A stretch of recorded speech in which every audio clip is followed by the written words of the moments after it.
comedian is Laura Hernandez, Ryan Jones, Hunter Goodbow, Frank Knoll, Devin Madonia, and Eternity of Volio, Elias De La Rosa, Ryan Florence and Tyrone Parks, Monica Mitchell, and Karen Durbin. And now for your Bulldog News.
Good morning, Arvada. I'm Hunter Goodbow, and today is March 22nd. And I'm Attorney Royal, and we're here for your Bulldog News. I'm so excited. Me too, I could just dance about it. It does sound like tons of fun. I can't wait for the day to end. I'm going to have so much fun over spring break. Me too, but students, make sure you're back here by April 2nd, so you don't miss out on your important classes. Well, this is our last broadcast before spring break. That's right, and the movie The Croods opens over spring break. Ryan Jones had the opportunity to see The Croods in a pre-screening, and he got to sit down with director Chris Sanders. Chris Sanders graduated from AHS in 1980 and has directed many animated blockbusters such as Lilo and Stitch and How to Train Your Dragon. Tonight we'll hear the story of Crispy Bear. A long time ago, this little bear was alive because she listened to her father, so she was happy. But Crispy had one terrible problem. She was filled with curiosity. Yes, and one day she saw something new and died. Just like that? Yes. If I had to pick my favorite thing about Chris Sanders' work, it would have to be his writing of the characters and the relationships. He has a way of making them feel very real, like something you felt before. I actually got to sit down with Mr. Sanders and talk to him about what he does in his films and what he wishes to achieve. I like films that have some sort of a message or a deeper meaning, and for The Croods, I think it would be neat for people to come out of the theater, if you're a parent, to see your kids in a fresh way, and kids to see their parents in a fresh way, because I think they don't necessarily understand each other's jobs. And that's one of the big things about this movie is this a father who is perceived to be overprotective, and his daughter Eve thinks he's a big drag. But by the end of the film, they're beginning to see what the other has been pressing to get across to the other character. I tend to gravitate more towards a story that is more, I guess, real. I really like characters that are not villains or heroes. Yeah. I like characters that are more like we are, mixtures of good sometimes, other times you have moments that you're not so good, Yeah. And so I think that's why these tend to be more, I guess, family-like stories, because it's about people trying to work out problems and work out things. I also love his lack of traditional villains. They've all just like the heroes. Everyone is portrayed sympathetically, and victory doesn't come from defeating someone, but by teaming up with them. They're not really villains in the sense that they're like out to get. The real villain is just the misunderstanding of the misunderstanding by the larger society of what's going on. That one of the cornerstones of Lilo and Stitch was, let's not kill the villain. Let's make the villain into the hero. And so that was at the very base of everything. That's what Lilo and Stitch was all about. And in The Croods, there's not a traditional villain. The villain is change. The villain is this collapsing continent that is chasing these guys and moving them along. The Croods continues in Sanders' admirable tradition by being about working together, personal bonds, not defeating a bad guy. I'll admit, I didn't really know what to think coming into this. I loved Sanders' previous work, but the trailers for The Croods really don't do the movie justice, like, at all. But when I came out, I was really pleasantly surprised by just how much I loved it. The characters work together and change, do stupid things for the right reasons, and don't understand each other, but still like each other, just like in real life.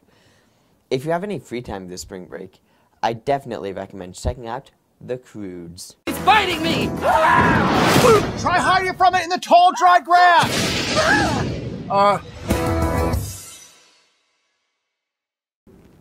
That was great. Chris Sanders is a true AHS success story. The Crimson Report's own Lauren Pettit was able to interview him as well. To read more about his journey from AHS to DreamWorks, go to mycrimsonreport.com. Senior posters will be displayed at After Prom, with pictures from throughout a student's school years. Poster board and instructions are available in the main office. Completed posters must be turned in by April 10th.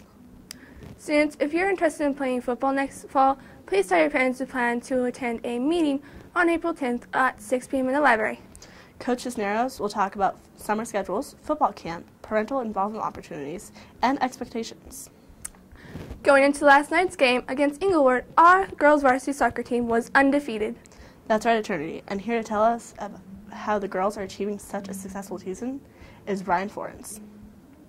That is correct, Hunter. I'm actually here to check out what makes the varsity girls soccer team an undefeated success. I am here with two of the team captains of the varsity girls soccer team. So, girls, as team captains, what do you feel your responsibility for the entire team is? What do you feel you need to do to keep them in line? Sometimes it's just showing them what they need to be doing. So if they're not working hard enough, to try and push yourself to do harder so they also work as good. Well, and I would say just kind of listening to what our coach has to say and then telling that to the team and taking responsibility for whatever that is.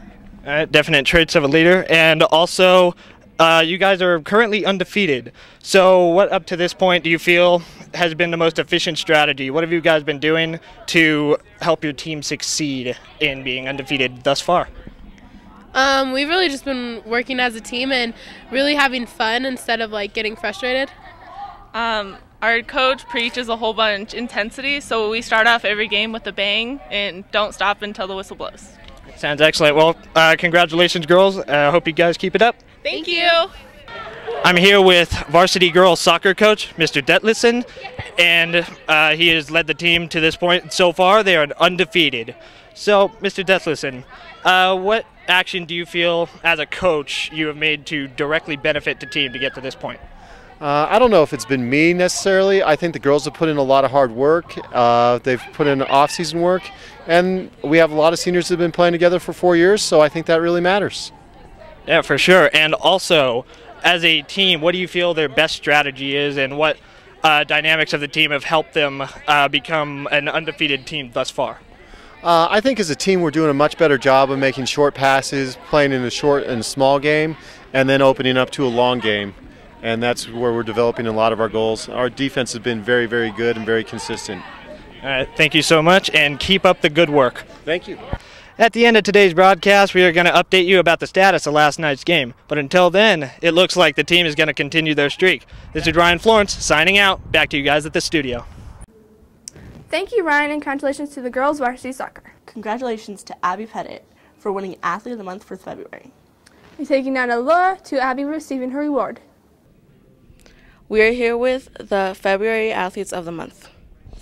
Okay, thank you. We're here to recognize the February Athletes of the Month for the female Athlete of the Month for basketball and 4 great years of being an athlete here at Arvada High School is Abby Pettit.